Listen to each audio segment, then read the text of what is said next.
I bought my house in Riverside Meadows, California, thinking I'd finally escaped the chaos of city life.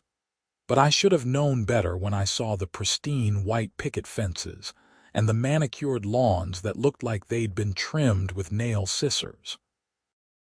My name is Dalton, and I'm a freelance graphic designer who works from home, which meant I had plenty of time to witness the absolute insanity that was about to unfold in our supposedly peaceful suburban development. The trouble started on a Tuesday morning in late March, when I was drinking my coffee and watching the construction crew working on the new access road that was supposed to connect our development to the main highway. The HOA had been pushing for this road for months, claiming it would increase our property values and make it easier for emergency vehicles to reach us. I didn't care much either way, but the HOA president, a woman named Patricia Henderson, had made it her personal mission to see this project through. Patricia was exactly what you'd expect from an HOA president in a place like Riverside Meadows. She was in her late 40s with blonde highlights that probably cost more than my monthly grocery budget, drove a white Lexus SUV, and had opinions about everything from the acceptable shade of beige for garage doors to the proper height of mailbox posts. She'd already sent me 3 violation notices in the 6 months since I'd moved in. One for leaving my trash cans out past noon on collection day. One for having a wreath on my door that was apparently the wrong shade of red, and one for parking my car on the street overnight when my garage door opener broke. The construction crew had been working for about 2 weeks, and they'd made good progress clearing the land and laying the foundation for the road. I watched as a large backhoe dug into the earth, preparing to lay down the gravel base. The driver seemed focused on his work, following the plans that had been approved by the county and the HOA board. Then the backhoe hit something solid. I couldn't see exactly what happened from my window, but I watched as the driver stopped the machine and climbed down to investigate. He crouched down, brushing away dirt with his hands, and then stood up quickly and pulled out his phone. Even from a distance, I could see the color drain from his face. Within an hour, the entire construction site was swarming with people. Police cars, county vehicles, and what looked like representatives from the State Historical Society all converged on the half-built road. I grabbed my jacket and walked over, curious about what could have caused such a commotion. Crowd had already gathered, including several of my neighbors. I recognized Tom from 3 houses down and Margaret from across the street. They were all standing behind yellow caution tape that the police had set up around the excavation site. "What's going on?" I asked Tom. "They found bones," he said, his eyes wide. "Human bones." My stomach dropped. "Are you serious?" "Dead serious." The backhoe driver hit what looks like a grave, and from what I overheard the cops saying, it's not just one grave. There might be a whole cemetery here. I stared at the excavation site, where several people in official-looking vests were carefully examining the ground. The backhoe sat silent, its bucket frozen mid-dig like it had been caught doing something it shouldn't. "How is that possible?" Margaret asked. "Wouldn't they have known there was a cemetery here before they started building?" "You'd think so," Tom said, "but apparently not." That's when Patricia arrived, her Lexus screeching to a halt in a nearby driveway. She got out of her car and marched toward the construction site with the determination of someone who was not about to let a little thing like human remains interfere with her plans. "Excuse me," she said loudly, approaching one of the police officers. "I'm Patricia Henderson, president of the Riverside Meadows HOA. Can someone please explain why construction has stopped on our access road?" The officer, a tired-looking man in his 50s, turned to face her. "Madam, we've discovered what appears to be human remains at this site." Construction has been halted pending investigation. Human remains. Patricia's voice went up an octave. That's impossible. This land was thoroughly surveyed before we purchased it. Well, madam, the remains are definitely here. We've already found what looks like at least 3 graves, possibly more. A woman in a state historical society vest approached. She was younger, probably in her 30s, with dark hair pulled back in a ponytail. I'm Dr. Sarah Chen from the California State Historical Society. Based on what we've uncovered so far, this appears to be a pioneer cemetery, likely dating back to the 1850s or 1860s. These graves are protected under state and federal law. Patricia's face turned red. This is absolutely unacceptable. We have contracts, permits, deadlines. You can't just stop construction because of some old bones. Actually, madam, we can and we must, Dr. Chen said calmly. These are human remains and they're historically significant. The Native American Graves Protection and Repatriation Act and various state laws protect burial sites like this one. But this isn't a Native American site, is it? Patricia said. No, but California law protects all human burial sites, regardless of origin. This appears to be a pioneer cemetery, which makes it even more important from a historical perspective. I watched as Patricia's jaw clenched. She pulled out her phone and started making calls, pacing back and forth as she spoke in increasingly agitated tones. I caught snippets of her conversation. Something about lawyers and liability and whose fault this was. Over the next few days, the situation became clearer and more complicated. The State Historical Society brought in a full team to survey the site, and they discovered that the cemetery was much larger than initially thought. The access road, as designed and partially built, cut directly through the center of what had once been the Riverside Pioneer Cemetery, established in 1852 and apparently abandoned sometime in the early 1900s. The cemetery had been forgotten over the years. Records were scarce, and the land had changed hands multiple times. When the developers purchased the property to build Riverside Meadows 10 years ago, there was no indication on any modern maps or surveys that a cemetery existed there. The old headstones had long since deteriorated or been removed, and the land had been overgrown with brush and trees. But the graves were still there, and now they'd been disturbed. The HOA board called an emergency meeting, and I attended along with most of the other residents. The meeting was held in the community center, a bland beige building that Patricia probably thought was the height of suburban elegance. Patricia stood at the front of the room, flanked by the other board members. Glenn Morris, the vice president who always looked like he'd rather be anywhere else. Sandra Kim, the treasurer who took notes on everything, and Robert Hayes, the secretary who nodded along with whatever Patricia said. I want to assure everyone that the board is handling this situation, Patricia began, her voice tight. We've consulted with our attorney, and we're exploring all options to complete the access road as planned. How can you complete it if there's a cemetery in the way? Someone called out. The cemetery is abandoned and has been for over a century, Patricia said. Our attorney believes we may be able to obtain permission to relocate the remains to a proper cemetery. Murmurs rippled through the crowd. I raised my hand, and Patricia reluctantly acknowledged me. Derek Dalton, 412 Maple Grove Lane, I said.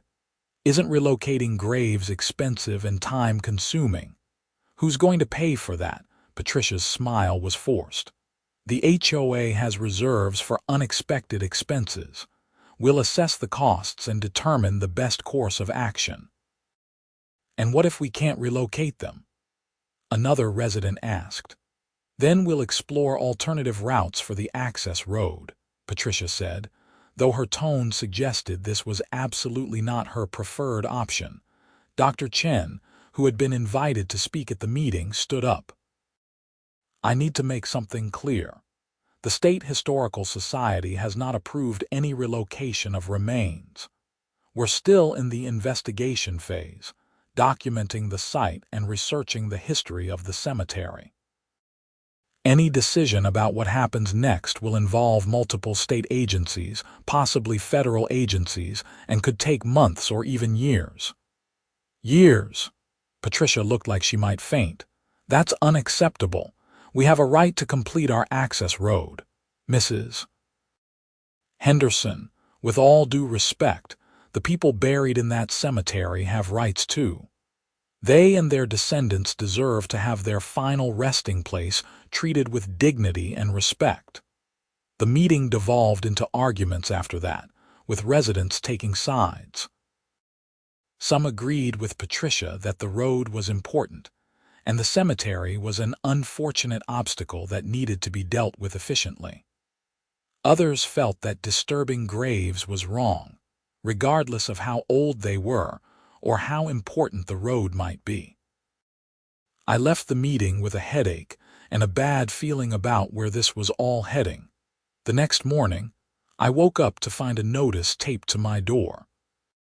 It was from the HOA, informing all residents that a special assessment of $2,500 per household would be levied to cover the legal fees and potential costs associated with the cemetery situation. I stared at the notice in disbelief. $2,500, because the HOA and the developer had failed to properly survey the land before building. I wasn't the only one upset. My phone started ringing almost immediately with calls from neighbors who were equally outraged. We decided to organize and push back against the special assessment. That evening, a group of about 15 residents met at my house. We sat in my living room, which suddenly felt very small, and discussed our options. "This is insane," said Jennifer Morris, no relation to Glenn, the vice president. "They want us to pay for their mistake." "Technically, it was the developer's mistake," said Kevin Wu, who worked as an accountant and had actually read through all the HOA documents. "The developer was responsible for surveying the land before construction. But the developer sold the last of the properties 5 years ago and is probably long gone. So we're stuck with the bill," Jennifer said. "Unless we fight it," I said. "The HOA can't just levy whatever assessments they want. There are rules." Kevin nodded. "According to our CC and Articus, any special assessment over $1,000 requires a vote of the membership. They can't just impose this." "So we force a vote," I said, "and we vote it down. But then how do we deal with the cemetery situation?" Asked Martin Peterson, an older gentleman who'd lived in Riverside Meadows since it was first built. "That's the developer's problem, not ours," Jennifer said. "If they didn't do their due diligence, they should be the ones paying to fix it." "The developer is Sunset Properties LLC," Kevin said. I looked them up. They're still in business, building developments all over California. We could potentially sue them. The idea of taking legal action against the developer gained traction quickly. We decided to consult with an attorney and see what our options were. Meanwhile, the situation at the cemetery site was evolving.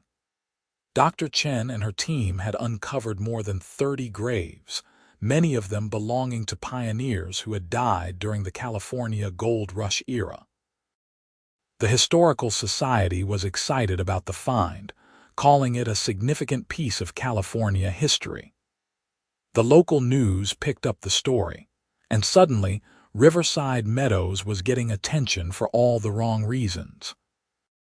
A reporter from the Riverside Press Enterprise showed up at my door one afternoon. She was a young woman named Rachel Torres, enthusiastic and armed with a notebook and about 1,000 questions. "Mr. Dalton, how do you feel about living in a development built on top of a cemetery?" she asked. "Well, We're not on top of it, I said. The cemetery is where they're trying to build the access road. The houses are in a different area. But still, doesn't it bother you? What bothers me is that nobody knew about it before they started digging. That seems like a pretty major oversight. The HOA is trying to relocate the graves. What's your opinion on that? I think the dead deserve to rest in peace. But I also think the people who made this mess should be the ones to clean it up, not the homeowners who had nothing to do with it. The interview made it into the paper the next day, along with interviews from Patricia, who insisted the HOA had done everything by the book, and Dr. Chen, who talked about the historical significance of the cemetery. The story caught fire on social media. Suddenly, people from all over California were weighing in on what should happen to the Riverside Pioneer Cemetery. Preservationists demanded that the cemetery be left undisturbed and turned into a memorial park. Descendants of pioneers buried there started coming forward, including a woman named Alina Wright, who claimed her great-great-grandfather was buried in the cemetery.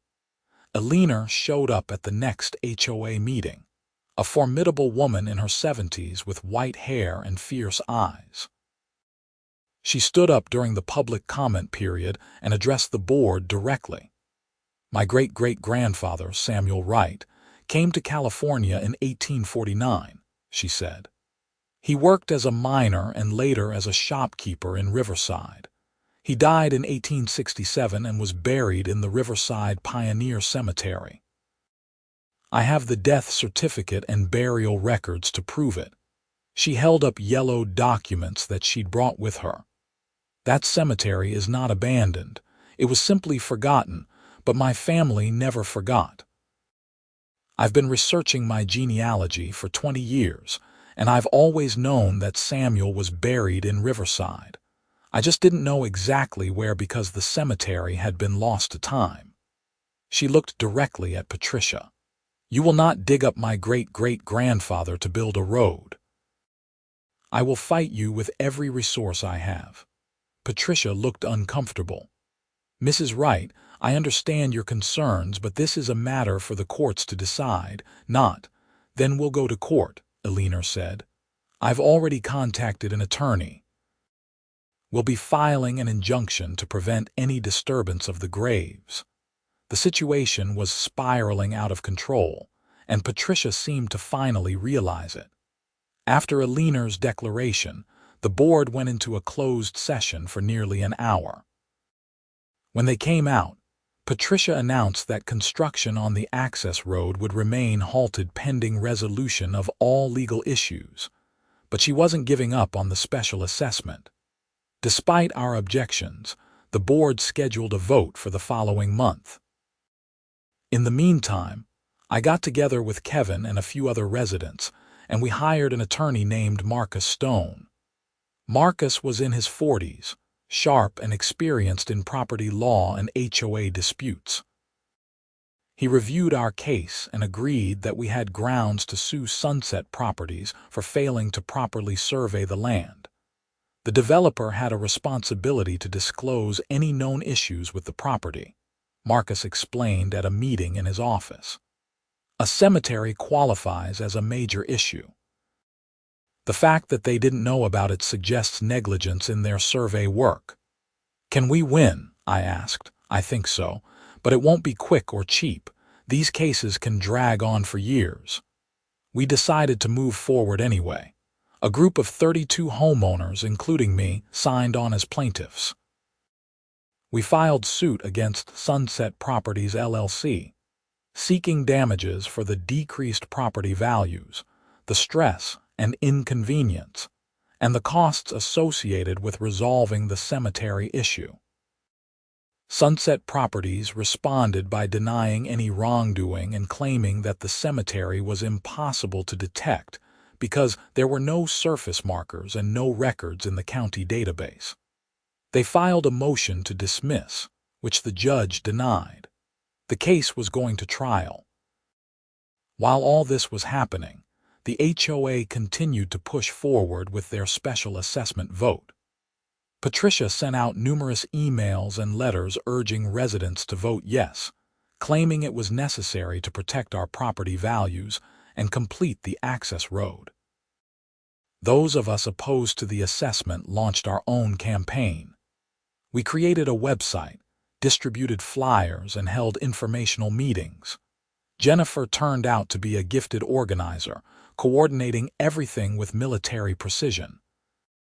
"We need to make people understand that this isn't about the road," she said at one of our planning meetings. "It's about holding the right people accountable. The developer caused this problem, not us." The vote was held on a Saturday in late May. The community center was packed with residents, all of them there to cast their ballots.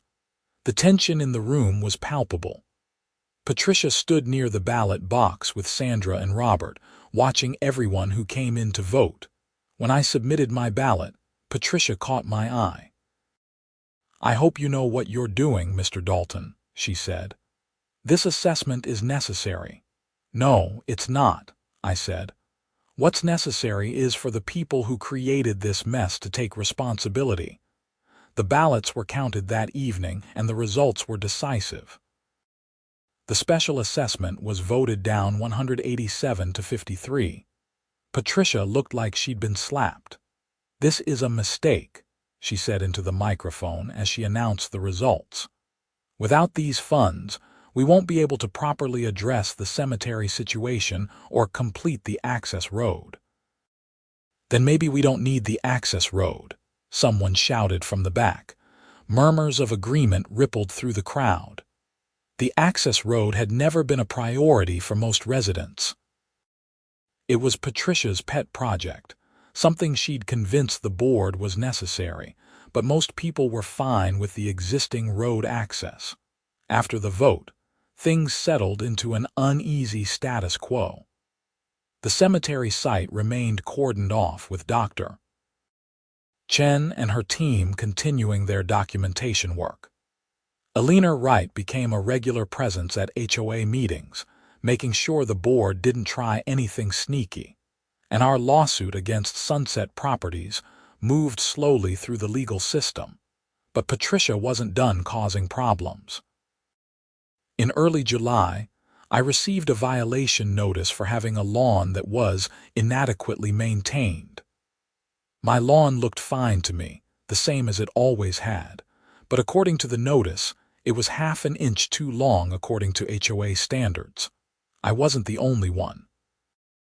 Over the next few weeks, Patricia went on a violation spree, sending out notices to everyone who had opposed the special assessment. Jennifer got cited for having a decorative garden gnome that was not in keeping with the aesthetic standards of the community. Kevin got written up for having a car in his driveway with an expired registration sticker, even though the car was currently being repaired and wasn't being driven. Martin Peterson received a notice about a crack in his driveway that needed to be repaired within 30 days. It was obvious retaliation, and it was pissing people off. "She can't do this," Jennifer fumed at another meeting at my house. "This is harassment." "Technically, she can cite violations if they exist," Kevin said, "but the selective enforcement is problematic." "So what do?" Martin asked. "We document everything," I said. "Every violation notice, every interaction with the board, and we start recall proceedings." The idea of recalling the HOA board was bold, but we were tired of Patricia's tyranny. According to the HOA bylaws, a recall election could be triggered by a petition signed by 20% of the homeowners. Riverside Meadows had 328 homes, so we needed 66 signatures. We got them in less than a week. Patricia was furious when we submitted the petition. She tried to claim it was invalid, that some of the signatures didn't match the HOA records, that the petition format wasn't correct. But Kevin had made sure we followed the bylaws to the letter. The recall election was scheduled for late August.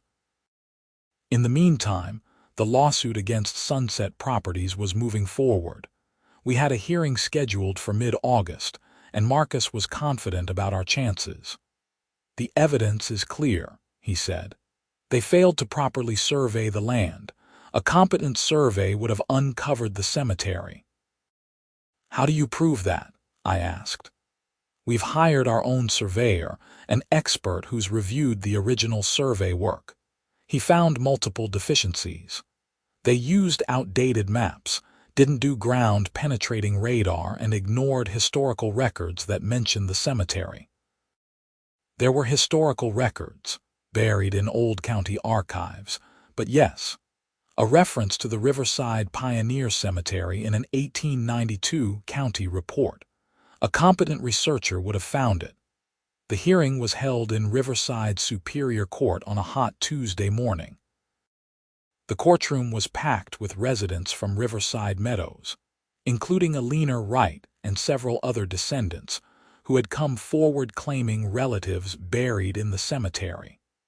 The judge, a stern woman named Judge Marilyn Foster, listened as both sides presented their arguments. Marcus laid out our case methodically, showing how Sunset Properties had failed in their due diligence. The defense attorney for Sunset Properties argued that the cemetery was impossible to find, that they'd relied on professional surveys and county records, and that they couldn't be held responsible for information that wasn't readily available. Then Marcus called our expert surveyor to the stand. His name was Dr. Raymond Patel, and he had over 30 years of experience in land surveying and historical site identification. "Dr. Patel, you've reviewed the survey work done by Sunset Properties prior to developing Riverside Meadows. What did you find?" "Multiple deficiencies," Dr. Patel said. "The survey was what we call a minimal compliance survey. They did the bare minimum required by law but didn't go beyond that. What should they have done?" Given the age of the property and its location in an area with significant gold rush-era history, they should have conducted historical research, including reviewing old maps and county records. They should have used ground-penetrating radar to check for subsurface anomalies. They did neither. And if they had done those things, they would have found the cemetery. The old county records mention it, and ground-penetrating radar would have detected the graves. The defense attorney tried to poke holes in Dr. Patel's testimony, but he was unshakable. By the end of the hearing, it was clear which way Judge Foster was leaning. 2 weeks later, we got the ruling. Judge Foster found in our favor, stating that Sunset Properties had been negligent in their survey work and were liable for damages. She ordered them to pay for the full relocation of the cemetery to a proper burial ground, to fund the creation of a memorial for the relocated graves, and to pay punitive damages to the homeowners. The ruling was a massive victory. The punitive damages alone came to nearly $3 million, which would be distributed among the plaintiffs. My share was about $90,000, but more importantly, Sunset Properties was now responsible for dealing with the cemetery. They had to hire archaeologists and funeral services to properly exhume and relocate the remains, a process that would cost them hundreds of thousands of dollars. Patricia was livid. She'd been hoping the lawsuit would fail so she could circle back to the special assessment. Instead, we'd won, and she had nothing. The recall election was held the following week. The results were even more decisive than the special assessment vote. Patricia, Glenn, Sandra, and Robert were all recalled by overwhelming margins. A new board was elected, including Jennifer as president, Kevin as treasurer, and Martin as secretary. I was elected vice president, mostly because I'd become the de facto leader of the opposition movement. Our first act as the new board was to officially cancel the Access Road project. We didn't need it, and after everything that had happened, nobody wanted it. Instead, We voted to work with the State Historical Society to preserve part of the cemetery site as a memorial park once the remains had been relocated. Patricia didn't take her defeat well. She showed up at our first board meeting as the new leadership and tried to raise objections from the floor about various procedural issues. Jennifer, to her credit, remained calm and professional. Mrs. Henderson, you're welcome to submit your concerns in writing and we'll consider them at our next meeting. But right now, we need to move forward with the business at hand. You people have no idea what you're doing, Patricia snapped. This HOA needs strong leadership, not a bunch of amateurs. We're homeowners looking out for our community, Jennifer said. That's what HOA leadership should be. Patricia stormed out, and we didn't see her at meetings after that. The relocation of the cemetery took nearly 6 months. Sunset Properties hired a team of archaeologists and forensic specialists to carefully exhume the remains. They found 37 graves in total, including Samuel Wright, Alina's great-great-grandfather. Each set of remains was treated with respect and dignity, documented thoroughly, and relocated to a beautiful plot at Riverside Memorial Gardens, a historic cemetery about 10 miles away. Alina worked with the Historical Society to create a memorial at the new burial site. It was a granite monument listing all the names of the pioneers who had been buried in the original cemetery, along with a brief history of the Riverside Pioneer Cemetery and its importance to California history. I attended the dedication ceremony in March, exactly 1 year after the backhoe had first struck that grave. Alina spoke, her voice strong and clear as she talked about her great-great-grandfather and all the other pioneers who had helped build California. They deserved better than to be forgotten, she said. But thanks to the efforts of good people who fought to do the right thing, they're being remembered now. Their legacy lives on. Dr. Chen also spoke, thanking everyone who had worked to preserve the historical integrity of the site. The State Historical Society had documented everything, creating a detailed record that would be preserved for future generations. As for Riverside Meadows, we were finally at peace.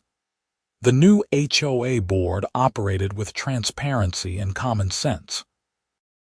We eliminated most of the ridiculous rules that Patricia had implemented, keeping only the ones that genuinely mattered for property maintenance and community safety. Violation notices became rare, only issued for legitimate problems after warnings and opportunities to correct. The area where the access road had been started was turned into a small memorial garden, with a plaque explaining the history of the Riverside Pioneer Cemetery and what had happened. It served as a reminder of what we'd been through and the importance of respecting history and doing the right thing, even when it was difficult or expensive. My settlement money from the lawsuit went into my savings account. I thought about using it for a down payment on a bigger house, maybe moving somewhere without an HOA. But I realized I actually liked Riverside Meadows now that Patricia was gone. The community had come together through adversity, and we'd formed real friendships and connections. Jennifer and I started dating in late spring, which was an unexpected development. What started as working together on HOA business turned into coffee meetings that had nothing to do with violations or assessments. She was smart, funny, and shared my low tolerance for bureaucratic nonsense. We took things slow, but by summer, we were serious enough that she'd started leaving clothes at my place. Kevin became one of my closest friends. We'd get together for basketball games and barbecues, and his accounting expertise came in handy when I was working on my taxes. Martin was like the grandfather I'd never had, full of stories and wisdom and terrible jokes that somehow always made me laugh.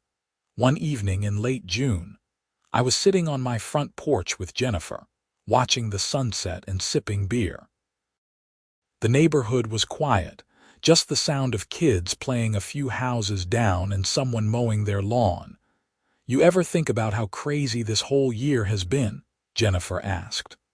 "All the time," I said.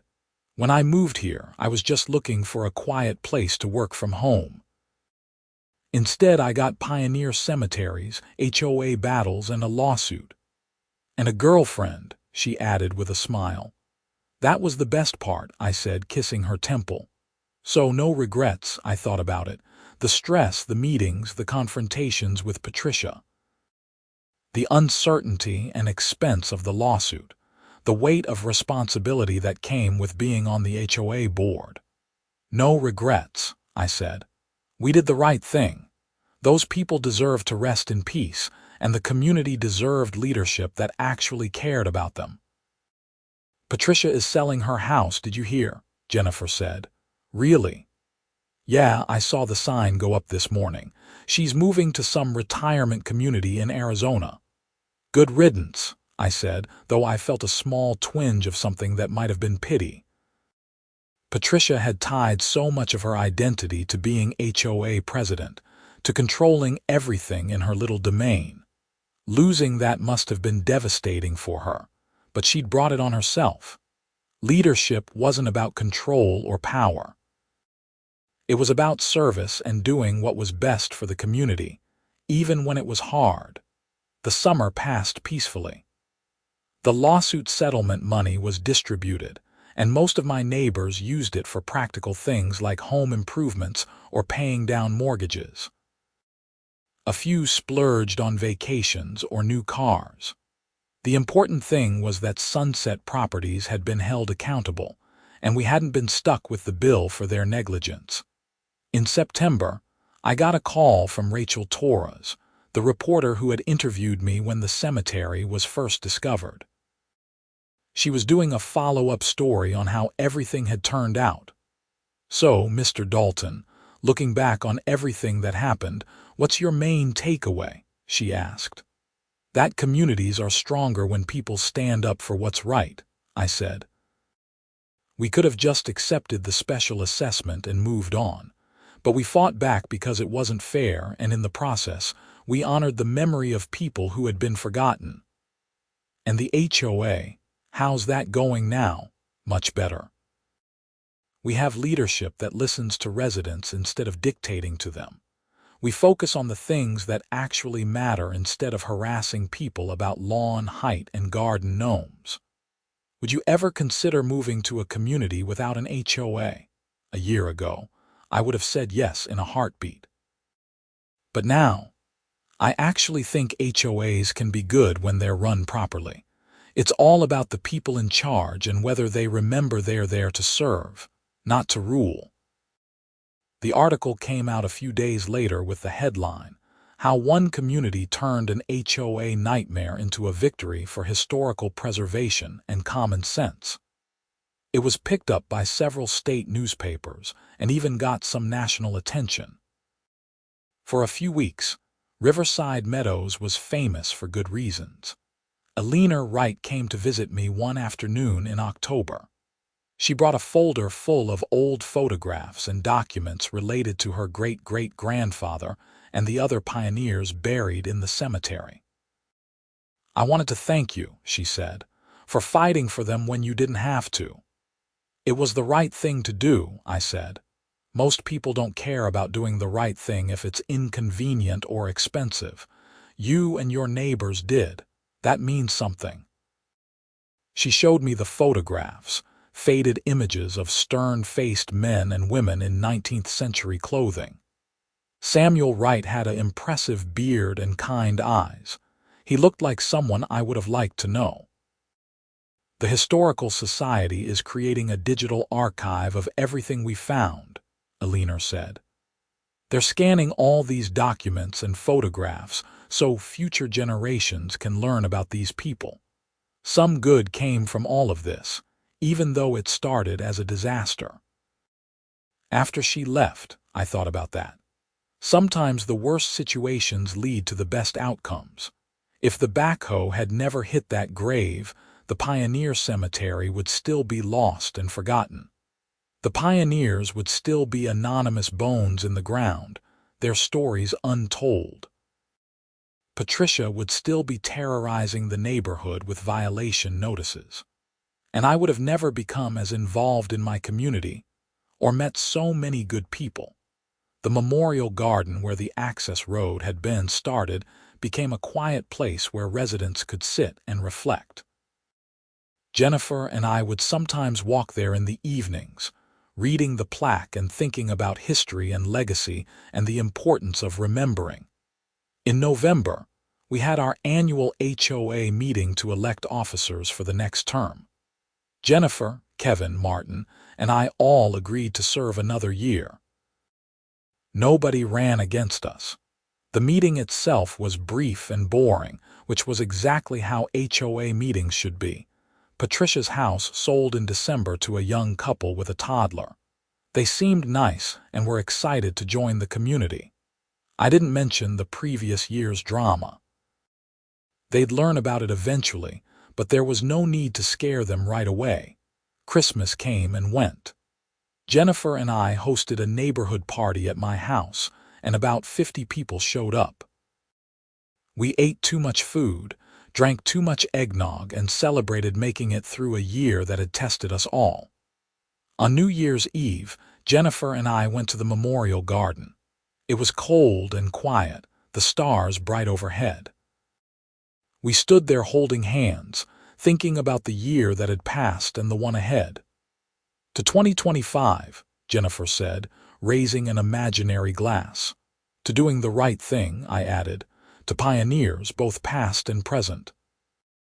We kissed as fireworks started going off in the distance, celebrating the new year and new beginnings. The story of the Riverside Pioneer Cemetery and the HOA battle that followed became part of the community's identity. New residents would hear about it and be amazed. That really happened here. They'd ask, and we'd nod and share our stories.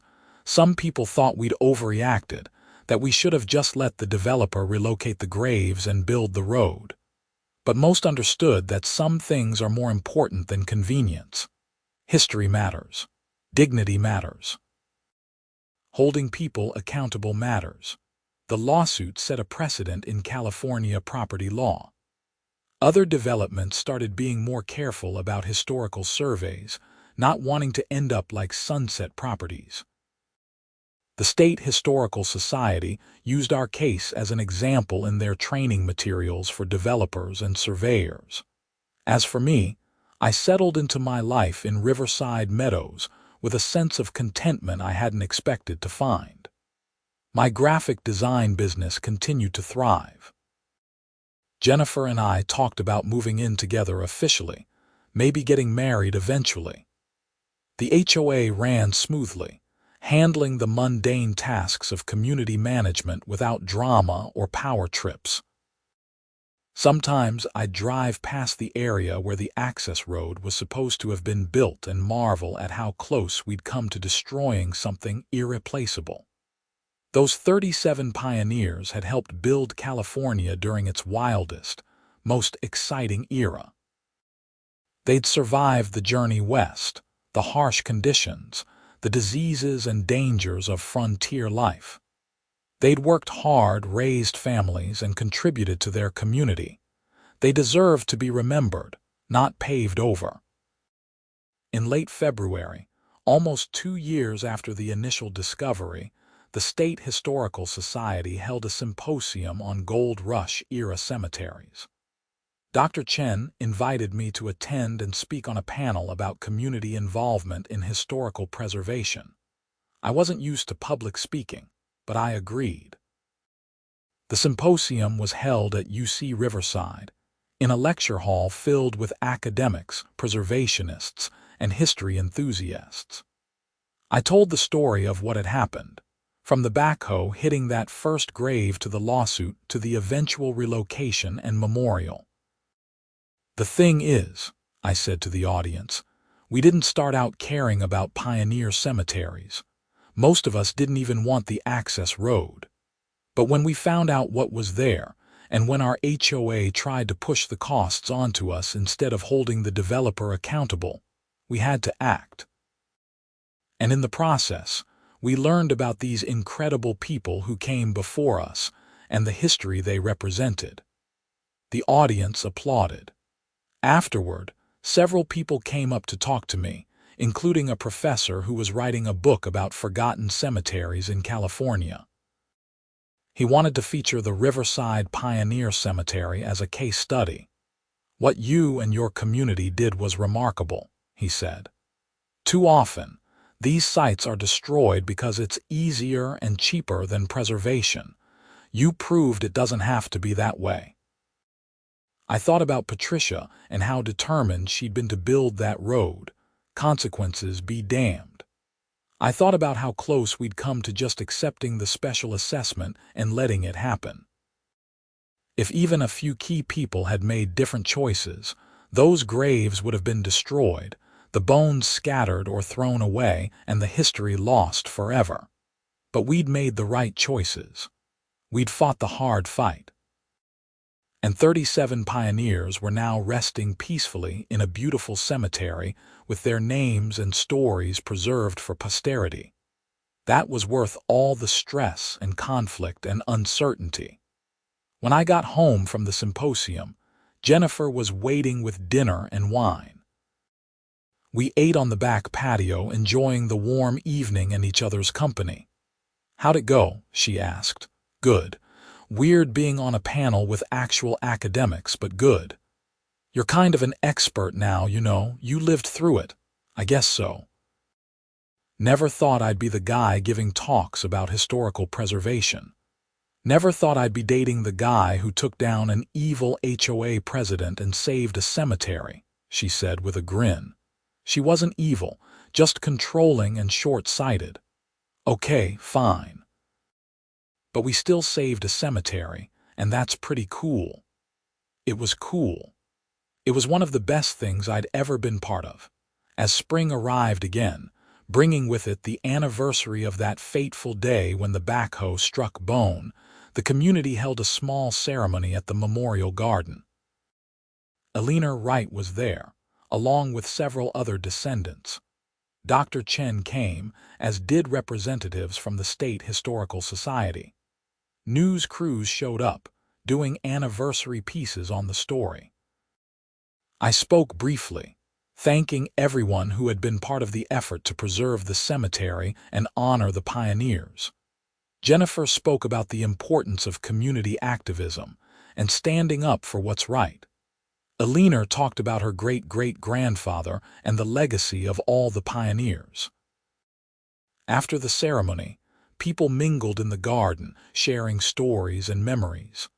Kids ran around, not really understanding what it was all about but happy to be outside on a beautiful day. Someone had brought cookies. Someone else had brought lemonade. It felt like a neighborhood party, which was fitting because that's what Riverside Meadows had become. A real neighborhood, a real community.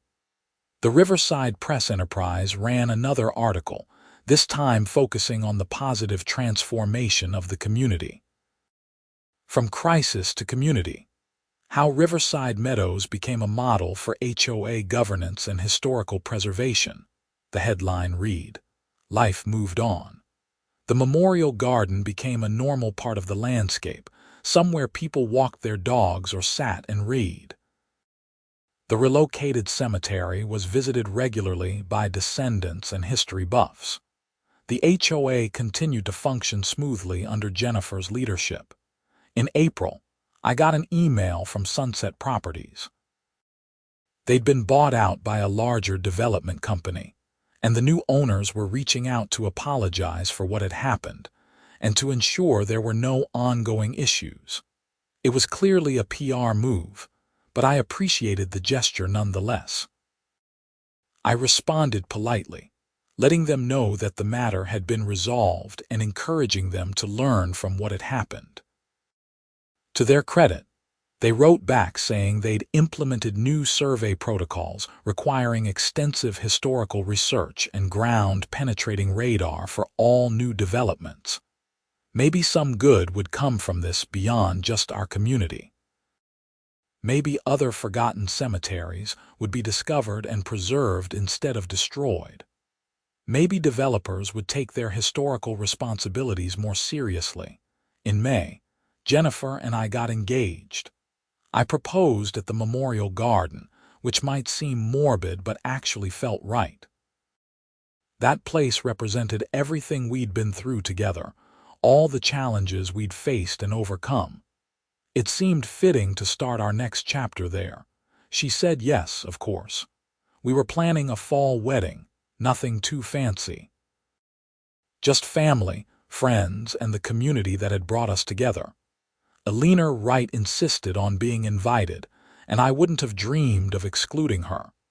She'd become like family, this fierce woman who had fought so hard for her ancestors' dignity.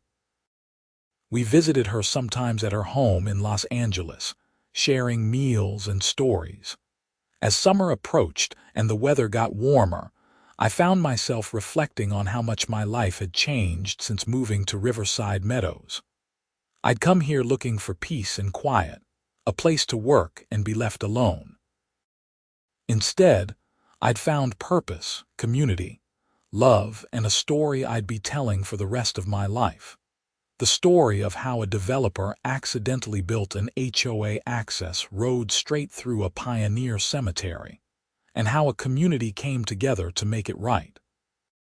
It wasn't the quiet suburban life I'd imagined, but it was so much better. Because in the end, what matters isn't avoiding conflict or keeping things easy. What matters is standing up for what's right, honoring those who came before us, and building a community where people look out for each other instead of just looking out for themselves.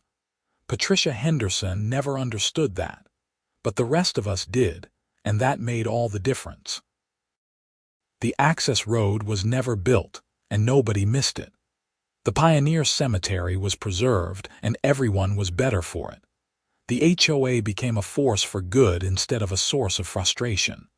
And I found a home, not just a house, but a real home in every sense of the word. Sometimes I'd stand in the Memorial Garden at dusk, watching the light fade and thinking about Samuel Wright and the other pioneers. They'd come to California looking for gold and opportunity, for a better life. They'd worked hard, suffered losses, and built something lasting. We weren't so different, really. We'd faced our own challenges and uncertainties. We'd had to fight for what mattered. And in the end, we'd built something too. A community worth living in, a place where history was honored and people mattered more than profits or convenience. As I stood there with Jennifer's hand in mine, watching the stars come out over Riverside Meadows, I felt a deep sense of gratitude. For the backhoe operator who'd stopped digging when he hit that first grave instead of just pushing through. For Dr. Chen and her dedication to preserving history. For Alina Wright and her fierce determination to honor her ancestor. For Kevin and Martin and all the neighbors who'd stood up to Patricia and fought the good fight. For Jennifer and the love we'd found in the middle of chaos. And yes, even a small bit of gratitude for Patricia herself. Without her overreach and arrogance, we might never have come together as a community. We might never have discovered what we were capable of when we worked together for something that mattered. The pioneer cemetery was gone from its original location, but its legacy remained. The memorial garden stood as a testament to what had happened, to the choices we'd made and the values we'd upheld. Future generations of Riverside Meadows residents would walk past it and remember that once upon a time, this community had faced a crisis and chosen the hard right over the easy wrong. That was a legacy worth leaving. As Jennifer and I walked home that evening, our hands intertwined and our future bright with possibility, I realized that I'd finally found what I'd been looking for when I moved to Riverside Meadows. Not just a quiet place to live, but a place that mattered. A place worth fighting for. A place I could genuinely call home, and it all started with a backhoe, a forgotten cemetery, and an HOA president who learned the hard way that some things are more important than access roads and property values. Justice, dignity, community, and remembrance. Those were the things that truly mattered, the foundation on which everything else was built. The Riverside Pioneer Cemetery was at peace now, its residents honored and remembered. And so was I, finally at peace in my home and my community, ready for whatever challenges the future might bring. Because I'd learned that when people come together for the right reasons, there's nothing they can't accomplish. That was the real story of Riverside Meadows and the Pioneer Cemetery. Not just about graves and roads and HOA battles, but about what happens when ordinary people decide to do extraordinary things. When they choose community over convenience, history over expedience, and doing right over doing what's easy. It was a story I'd carry with me forever, a reminder of what we'd accomplished and what we were capable of when we worked together. And every time I walked past that memorial garden, I'd remember the pioneers who had come before us and the legacy they'd left behind, a legacy we'd fought to preserve and honor. That was Riverside Meadows. That was home.